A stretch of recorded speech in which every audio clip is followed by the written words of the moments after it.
살아계신 하나님의 말씀 갈라디아서 5장 16절에서 26절까지 말씀입니다.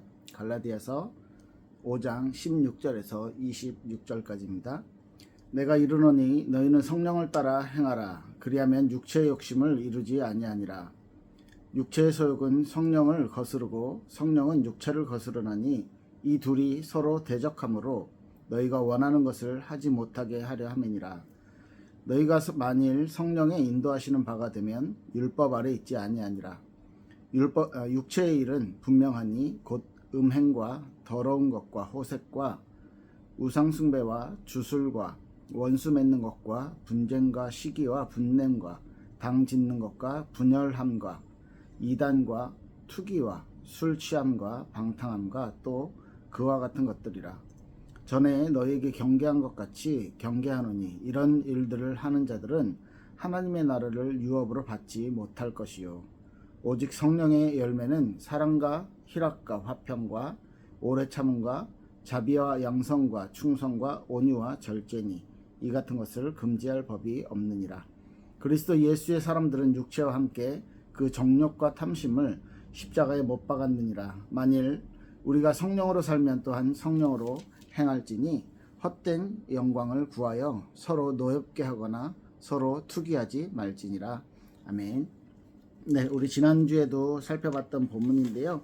육체의 소욕과 성령의 소욕 두 가지의 싸움이 우리 안에 있다라고 지난주에 말씀을 드렸습니다. 당연히 우리 안에 성령께서 계시기 때문에 우리를요 승리하는 길로 하나님 기뻐하시는 삶을 살 수 있는 방향으로 우리를 이끌어 주실 것입니다. 그런데 그렇게 되기 위해서 그렇게 잘 하나님의 성령의 인도를 잘 받기 위해서 저 여러분들이 어떤 마음 자세와 어떤 우리의 삶의 모습들을 가져야 될지 또 한번 같이 지난주에 이어서 같이 나눠 보도록 하겠습니다. 사람들의 얼굴이나 표정 속에 그 사람이 어떤 인생을 살아왔는지 그 사람의 마음속에 어떤 것이 있는지 알 수 있다고들 합니다. 크리스찬들의 얼굴은 정말 그 속에 기쁨과 사랑과 평안이 넘치는 아까 읽었던 성령의 9가지 열매가 넘치는 얼굴과 표정이 있으신지 내 얼굴에 여러분들 거울 보면서 한번 점검해 보시면 좋을 것 같아요. 모든 사람들이 이 100% 성령의 인도 속에서 하나님이 기뻐하시는 이런 멋있는 신앙생활을 해나가면 얼마나 좋겠습니까? 근데 그게 잘 안 되잖아요. 사실 우리 신앙생활의 모든 결론은 딱 한 가지라고 생각합니다.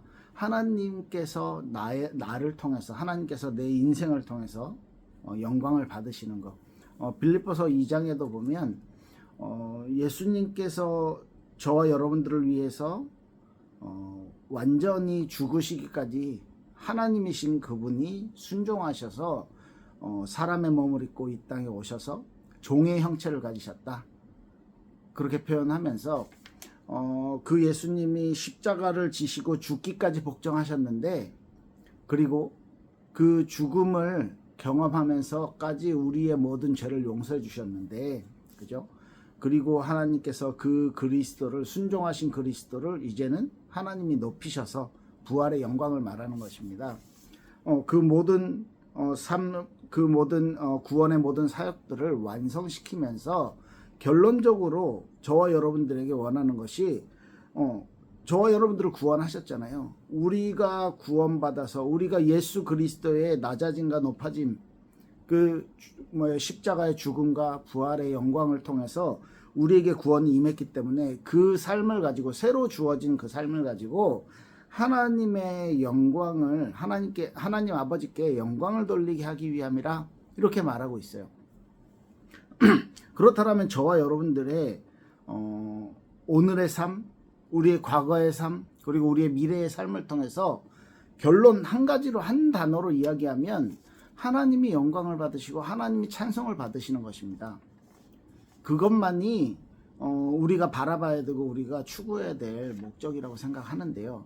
그렇다면 오늘을 그 하나님께 영광을 돌리기 위한 삶으로 오늘을 어떻게 살아야 될지를 고민하는 것이 신앙생활이 아닐까라고 생각합니다. 오늘은 크게 지난주에 이어서 두 가지, 우리의 마음속에 있는 두 가지 싸움이었는데요. 육체의 소욕과 성령의 소욕이었죠. 이 부분들을 이제 나의 삶의 모습 속에서 하나님께 영광을 돌리기 위한, 하나님을 기뻐하게 하시기 위한 그런 삶을 살기 위해서 내 속에서 이제 버려야 될 것들, 내가 부정하고 떠나야 될 것들에 대해서, 그리고 이제는 우리가 분명히 붙잡고 내 속에서 인정하고 납득하고 받아들여야 될 것에 대해서 좀 구분해서 이야기하면 좋을 것 같습니다. 포인트적으로 한마디로 얘기하면, 우리가 부정해야 될 것들은 그리스도 안으로 들어오기 전에, 그리스도 밖에 있을 때의 나 자신의 모습들, 그 잔재로 남아있는 나의 습관이라든지, 내가 가지고 있는 어떤 특징이라든지, 내가 가지고 있는 욕망이라든지, 이런 부분이 아닐까라고 생각해요. 그런데 그러면 하나님께서 먹을 수 있도록 만들었고, 하나님께서 우리 육신을 가지고 생활하면서 우리가 더 편안한 것을 추구한다든지, 더 좋은 것들을 추구한다든지 하는 그런 기본적인 육신의 욕망에 대해서, 그것 하나님이 주신 거 맞잖아요. 그죠? 그래서 저는 확실하게 이 먹는 것 이런 걸 좋아하기 때문에, 맛있는 거 먹는 거 이런 걸 좋아하기 때문에 저는 확실하게 하나님이 주신 욕망을 잘 가지고 내가 살아있다라고 생각을 하는데요. 이게 어느 정도를 가지고 어느 선을 넘었을 때 문제가 생기는 일들이 많을 거라고 생각해요. 하나님 주신 아름다운 성도 마찬가지겠고, 우리가 욕심을 가지고 내가 충분히 가지고 누릴 수 있는 것들을 넘어서서 욕심을 부릴 때, 예를 들면 제가 먹는 걸 다른 사람 것 같이 뺏어 먹는다면 문제가 생기는 거잖아요. 이제 그런 어떤 정도가, 쾌락을 추구하는 것도, 우리가 욕심을 추구하는 것도 어느 정도가 있고, 그리고 상대에 따라, 대상에 따라서 또 달라지겠죠. 그 정도를, 그 선을 넘어설 때 이제 문제가 생기는 거라고 생각해요. 그게 명예도 마찬가지겠고, 성도, 식욕도, 소유욕도, 권력욕도 마찬가지일 겁니다. 내가 가진 것보다 더 많은 것을 갖기 위해서 욕심을 부리게 되는 거죠. 그래서 이런 것들이 우리에게 수단이 아니라 목적이 되면 결국은 문제가 생기게 되어지는 것 같아요. 그래서 우리 크리스찬들이 살아갈 때 정말로 하나님 중심의 세계관, 하나님 중심의 성령이 주시는 소욕에 대해서 좀 많이 고민해 볼 필요가 있습니다. 사실 우리는 세상을 살아가기 때문에 세상 사람들이 가지고 있는 기준을 그대로 가지고 있어요. 외모라든지, 집안 배경이라든지, 경제적인 능력이라든지, 성격이라든지, 이런 것들을 가지고 다른 사람들과 계속 비교를 하게 되죠. 이게 예전에는 이렇게 내 주변에 있는 사람들과 비교를 했었는데, 지금은요, 전 세계 사람들과 함께 비교를 해요. SNS를 통해서. 그런 것 때문에 더 이렇게 상대적인 박탈감들을 느끼고, 더 범죄로 이렇게 이어지는 경우도 있겠고요. 사실 우리가 가지고 있는 이 그리스도를 알기 이전의 삶이나 그리스도를 알기 이전의 어떤 가치를 두는 것에 대해서 그냥 이게 나야 라고 받아들이고, 그냥 나는 원래 이랬어 라고 받아들이지 않고, 우리가 실수해도 넘어져도 우리를 사랑하시는 그 하나님의 그 사랑을 기억하고요. 자꾸 나를 쫓아다니는, 그리고 나의 과거가 사실 나 자신을 제일 괴롭히는 그런 상황이 많이 있는데요. 그럼에도 불구하고 우리가 그런 것들을 이제 부인하고, 그런 것들을 부정하고, 이제 새롭게 된 나를 발견을 해야 된다는 것이죠. 나는 원래 이래가 아니고, 내가 그랬지만 그리스도께서 십자가를 지심으로써 나의 약한 부분들, 나의 더러운 부분들, 나의 추악한 부분들도 그리스도의 십자가에 못 박으셨다. 그래서 승리할 수 있는 힘을 성령께서 나와 함께 하시면서 나를 도와주고 계신다. 그런데요, 사실 크리스찬들이 아까 크리스찬들의 얼굴의 표정 이런 얘기를 했는데 많은 너무 잘못된 믿음을 가지고 살고 있지 않나. 왜냐하면 내가 그리스도 밖에 있는 내 모습이 그게 나라고 생각하는 거예요. 난 해도 잘 안 돼. 어쩔 수 없어. 이거는 내 한계야. 라고. 여러분들 코끼리가 몇 톤을 끌 수 있는 힘이 있잖아요. 어마어마한 힘이 있는데 이 코끼리를 이렇게 한 자리에 묶어 놓을 수 있는 방법이 있다고 해요. 아주 어렸을 때부터 밧줄로 묶어서, 어렸을 때는 밧줄을 끊을 힘이 없기 때문에 밧줄을 묶어서 그 나무에다 묶어 놓으면 몇 번을 시도하지만 끊어지지 않는 거죠. 어렸을 때는.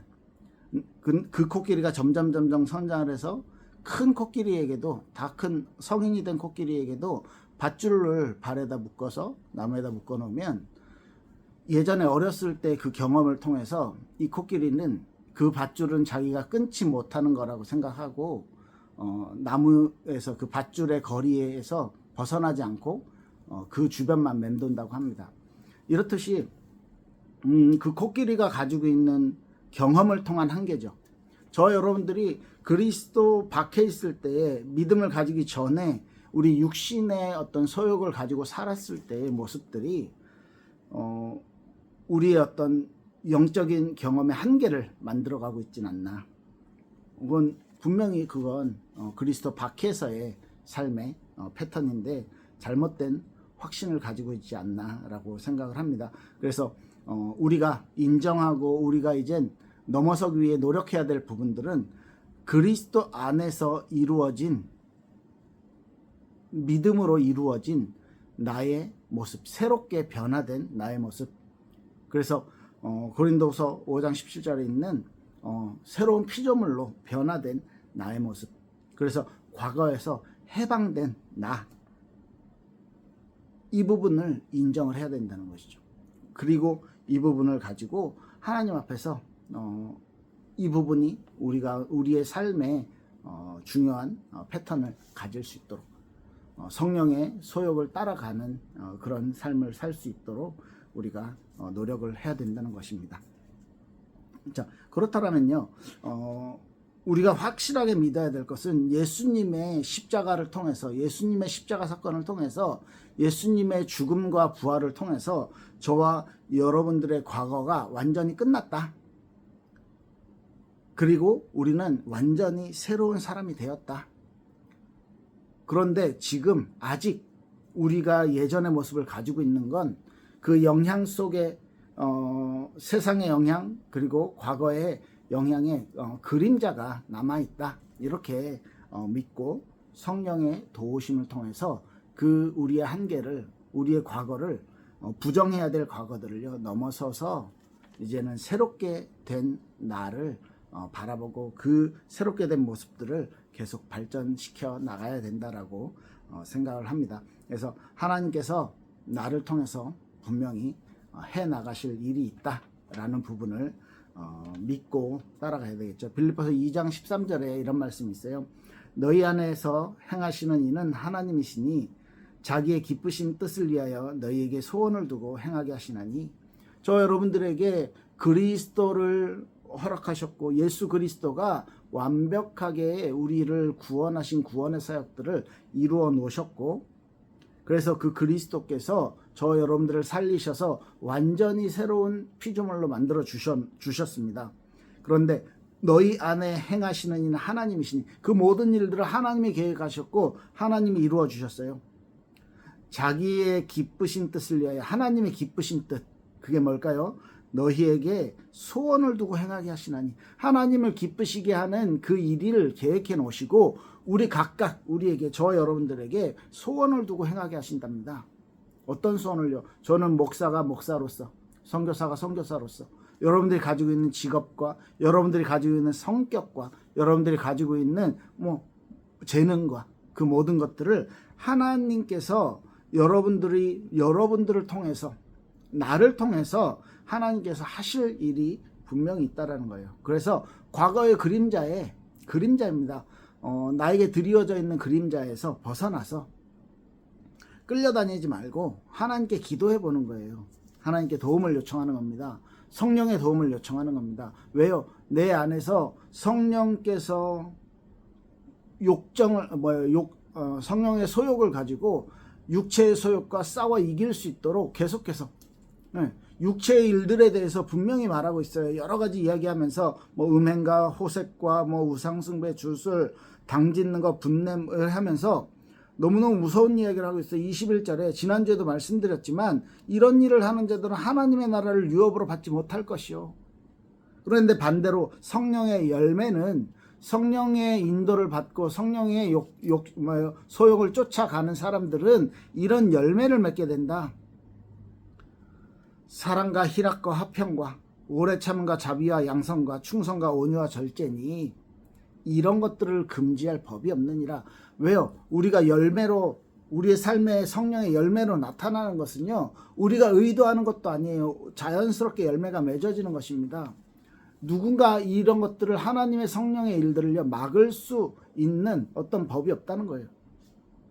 그런데 여러분들 조금 오해하시는 건 성령의 역사, 성령의 활동이라고 했을 때 특별한 뭐라고 얘기해요? 초자연적인 그런 역사들만 여러분들 생각하고 기대하고 오순절에 있었던 거라든지 오순절에 있었던 성령의 역사라든지 아니면 방언하고 이런 거, 그리고 홍해가 갈라지는 특별한 초자연적인 역사들, 이런 것들을 많이 생각하시는데 사실은 성령께서는요 진리의 영이시기 때문에, 하나님의 영이시기 때문에 저와 여러분들에게 하나님이 기뻐하시는 삶을 그 삶을 알려주시고 하나님께서 기뻐하시는 그 방향으로 우리를 이끄시는 것이요 가장 큰 역할이십니다.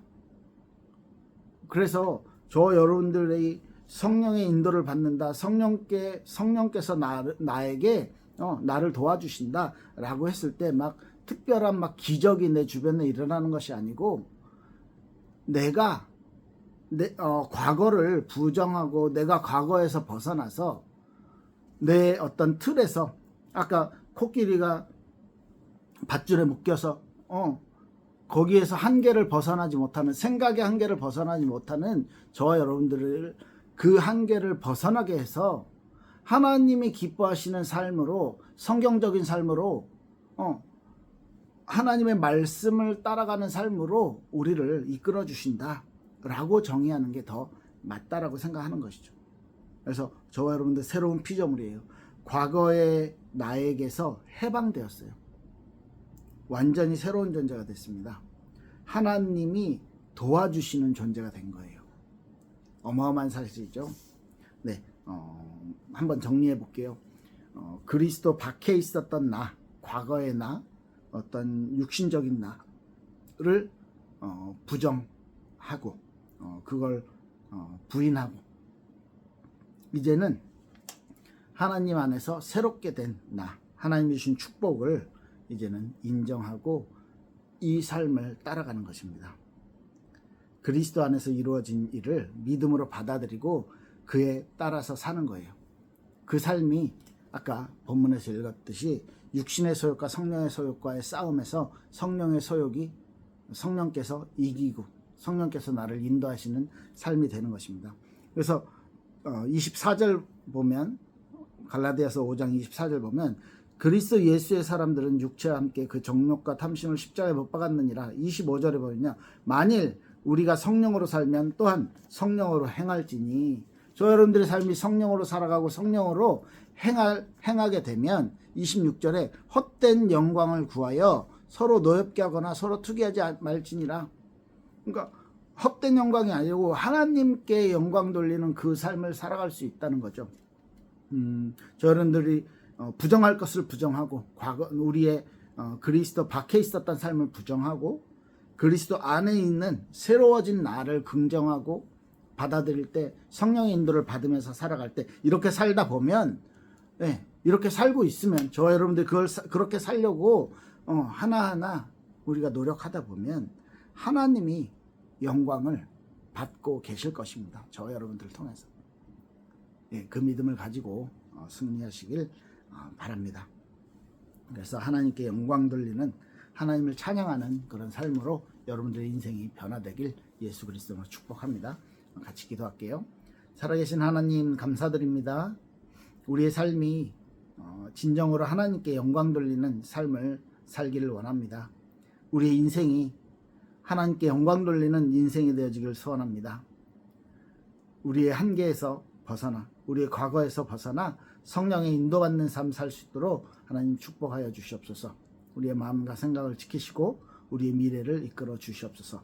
감사드리며 예수 그리스도 이름으로 기도했습니다. 아멘. 네, 감사합니다.